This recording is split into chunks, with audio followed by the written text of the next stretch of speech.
I'm Anne Lever. I'm an artist.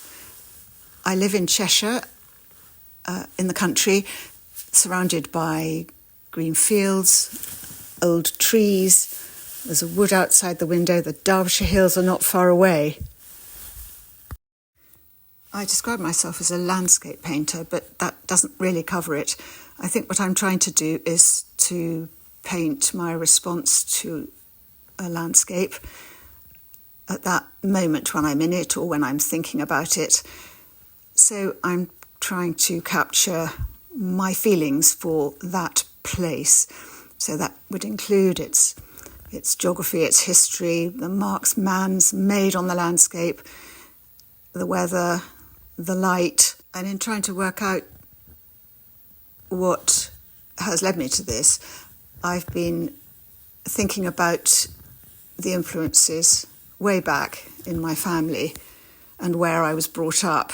Brought up in Sussex, in a house on the edge of a very small town called Seaford, on the Downs, overlooking a beautiful river valley called the Cuckmere, very close to the sea, the white cliffs of the Seven Sisters, and the beaches, the shingle beaches. So surrounded by very beautiful downland country. There must have been something in me from intrinsic that was always going to be sensitive to atmosphere.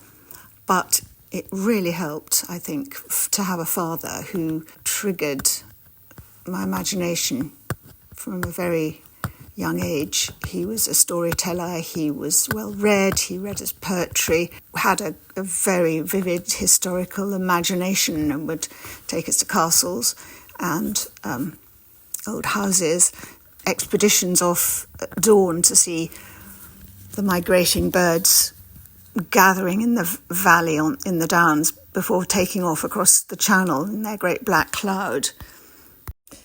I was also brought up in a family where there were a lot of paintings on the walls, watercolours, probably Victorian watercolours done by aunts and great aunts and grandmothers, and I think it seemed quite a natural thing to be an artist.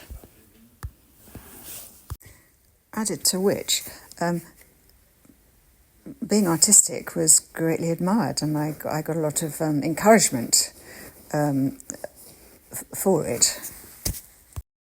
And I hate to say it, but in those days, I was the only granddaughter in this family, and I was the one that was given the encouragement to be artistic. The boys were expected to do other things.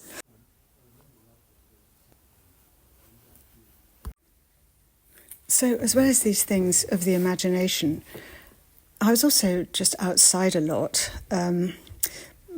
playing outside, running around in the garden and the fields and climbing trees, quite a lot of time on the beach and swimming and on the cliffs, and yes, being outside in nature. And then later on we would go to Scotland quite a lot to visit some family, some cousins, and there was a lot of just being outside in the wilderness and climbing hills with them and just getting to know and love, really, the wilderness and not being afraid of it. So as well as all the sort of things that were triggering the imagination, I was spending a lot of time outside, climbing trees and exploring and swimming and sailing and just being out in nature, and time spent in Scotland walking and climbing mountains, climbing hills, And as I got older, these beautiful places became very, very important as a way of coping with the stress of life generally. But also more than that, they became really spiritual places that I found a real sense of peace and just something more than just the landscape. So I think Wordsworth comes close to explaining this feeling in his poem Lines Written Above Tintern Abbey. And I have felt a presence that disturbs me with the joy of elevated thoughts, a sense sublime of something far more deeply infused, whose dwelling is the light of setting suns, and the round ocean, and the living air, and the blue sky, and in the mind of man. So finally, just to round this off, I was sent to a very small girls' school where the art teaching was very old-fashioned. The woman that taught us was trained at the Slade School of Art, and we did all the basics. We drew and drew and drew, plaster casts, flowers, leaves, etc. All the basic art techniques, so that by the time I left in the sixth form, I was a very competent oil painter, and in the very much the traditional way. But it was a very unimaginative art training, and so instead of going off to art school, I actually went off to become a lawyer, and I then worked for 7 years in the city, in the law courts in London, and ultimately being a creative round peg in a legal square hole became so uncomfortable that I gave it up and decided I was going to go back and I was going to try and make a living as an artist. So I was rather encouraged to discover that actually Cézanne, who's one of my great heroes, had been a lawyer, as had quite a few of those post-impressionists, Matisse amongst them. So they too were lawyers, and so when he said something like, "Show me an ordered mind and I'll show you an artist," I thought, well, maybe all that training hasn't been in vain. Of the people I've met, the biggest influence on me was an art teacher called Robin Child. Is without a doubt the most important to me. He ran at that point an art research centre for adults. He was the teacher that I wish I'd had when I was young, but anyway, I met him eventually, and through Robin I was introduced to the whole world of 20th century art, to modern art if you like, to art post-Cézanne. So, as I'd had a very traditional art education, this was something completely new. And basically, he provided me with the tools for me to express myself as an artist. He introduced me to a whole new language of art, which had nothing to do with the old world of traditional painting. It was a new world in which the flat surface of the canvas was important, the geometry of the rectangle, the perspective completely different from the deep perspective that had come before. It was a shallow perspective. It was the harmony of the palette, the harmony of the colour. Everything was different. And I found this new language wonderful. So I have a huge amount to thank Robin for. But along with this, the other people I've learnt so much from are the other artists that I met through Robin, and the groups of painters I've painted with, the Rosvik group in particular. Painting with other artists is such a wonderful thing. You learn so much from each other. You just pick it up. And so those other artists I'm very grateful to. Finally, I owe a lot to somebody called Peter Boughton, who was the keeper of art at the Grosvenor Museum in Chester. He offered me my first solo show and curated it, and it was a great success, and I owe him a lot. The museum ended up acquiring 2 of my paintings for their permanent collection. So Cézanne is the most important artist for me. From him I take the importance of ordering the surface of the canvas, being conscious of the geometry of the space, the rectangle, his use of colour to transmit light from the surface of the painting, the importance of feeling. He said also, art which isn't based on feeling isn't art at all. So then the way he simplified what he saw, I think he said there are 7,000 lines in nature, but I only need 7 of them. Verticals, horizontals, diagonals, something that reflects the rectangle. Another artist is the American abstract expressionist Klein. I think what I learnt from him was this new art that I was discovering, rather late, but anyway, I was discovering. It was all to do with the expression of the hand, with the expression of the individual artist. I think one of the things he said, one of the strokes of his brush, this is me, this moment in action. This is an immediate, direct way of the painter communicating. You didn't have to be brilliant or have talent. You simply had to express yourself, and that was enough. The influential painter is Diebenkorn. He was another of the American abstract expressionists. He seemed to recognise and feel landscape. Something else he did was to never go into his studio with an idea of any sort. He was trying to draw on his experience and his unconscious mind to paint. Then finally, of the Americans, an artist called Joan Mitchell, who was an absolute master of the gesture and the expression. So I have looked at her and learnt how to walk out in the country or in a garden and then go back into the studio and simply paint what it feels like. Then in Britain, I would say the early Turners, when he was painting wonderful, and thousands of watercolour sketches, the freedom and the beauty of those I've learned a great deal from.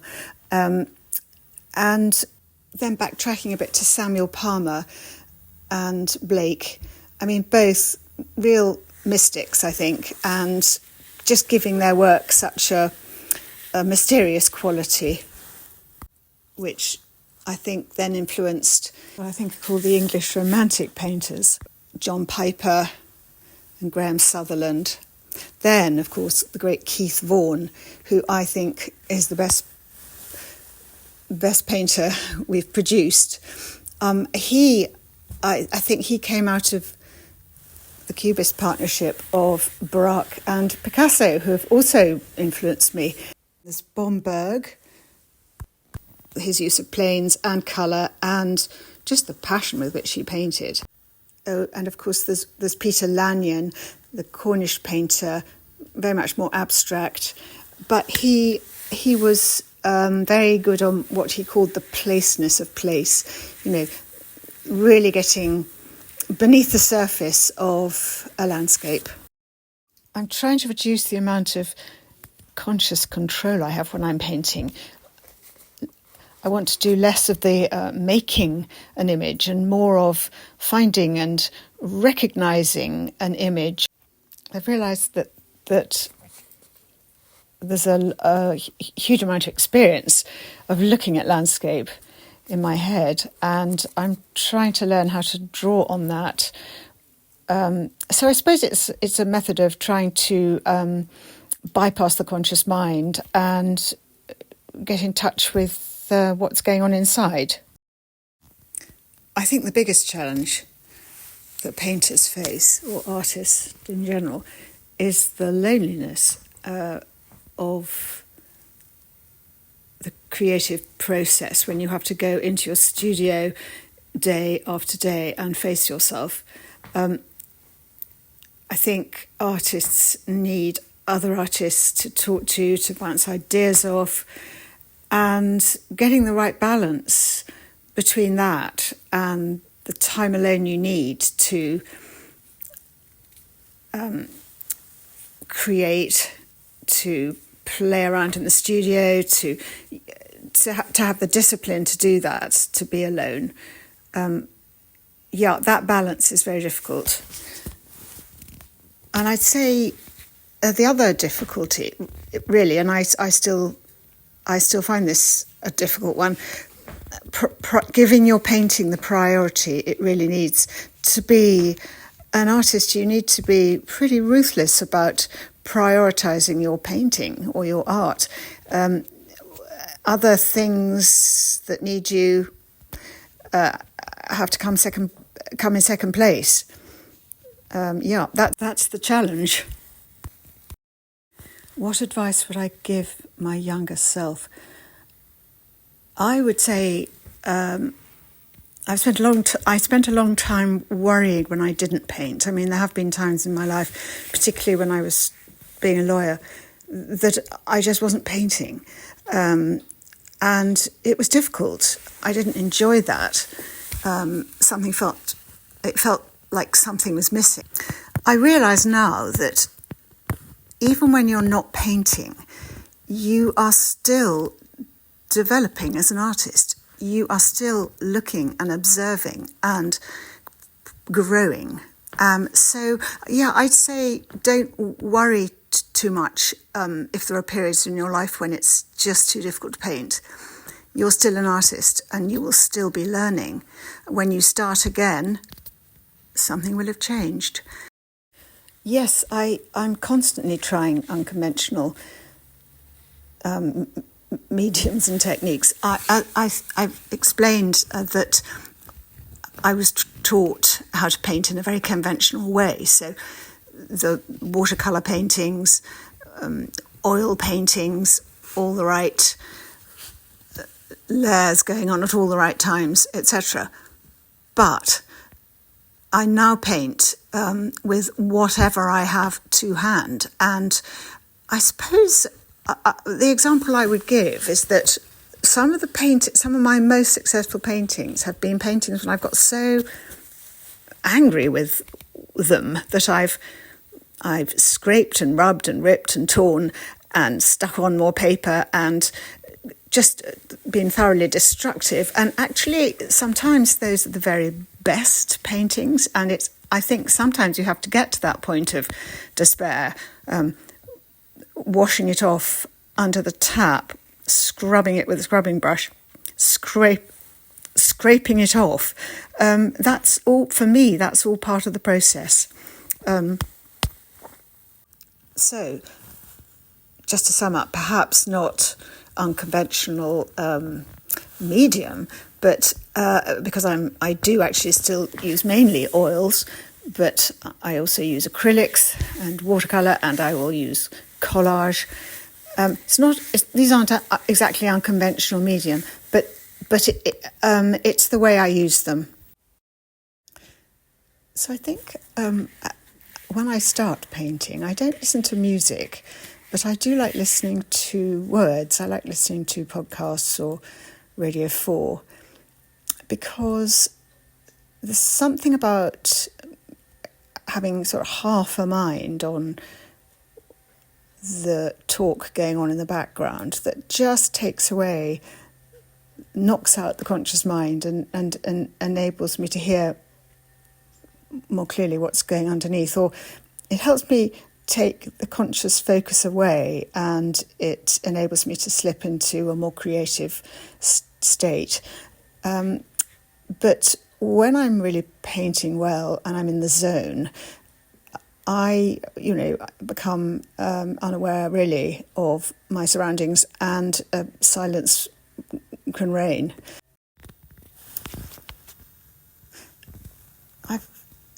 recently I've just had a rather marvellous reaction to one of my paintings.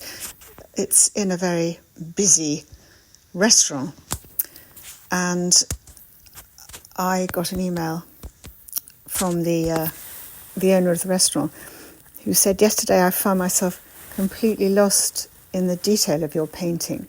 In the middle of a stressful day, it provided a few minutes of wonder. There is something very beautiful about the stillness of your landscapes against the constant flow and movement of a busy restaurant." Another wonderful reaction occurred fairly recently when a fully dressed piper walked into my exhibition in London with his pipes, spotted that one of the paintings was called Loch Rannoch, and offered to play for me. So he then piped the tune, Loch Rannoch, in front of the painting, quite beautifully. I hope that they'll be able to feel the same things that I felt when I was painting these paintings. I hope that I'm able to transmit a sense of the wonder of the natural world. I hope maybe a sense of stillness, a sense of stepping into another world outside the everyday busyness, maybe a bit of mystery and magic, but also a sense of there being something greater than ourselves out there.